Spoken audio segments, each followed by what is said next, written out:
French டோஸ்ட்னாலே எல்லாருமே egg வச்சு தான் செய்வாங்க. பட் நான் கொஞ்சம் டிஃப்ரெண்ட்டாக வெறும் மில்க்கு மட்டுமே வச்சு ஒரு ஃப்ரெஞ்ச் டோஸ்ட் ரெடி பண்ணியிருக்கேன். வாங்க எப்படி பண்ணலான்னு பார்க்கலாம். ஒரு கிளாஸில் பாயில்டு மில்க், 2 டீஸ்பூன் சுகர் போட்டு கலக்கி வச்சுக்கோங்க.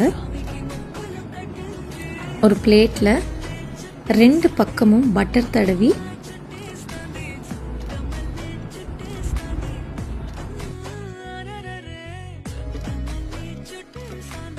பேனில் லைட்டாக ஃப்ரண்ட் அண்ட் பேக்கை டோஸ்ட் பண்ணி எடுத்துக்கோங்க.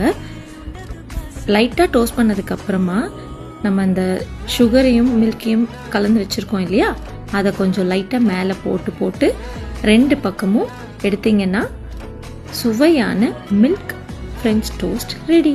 ட்ரை பண்ணி பாருங்கள். டடா!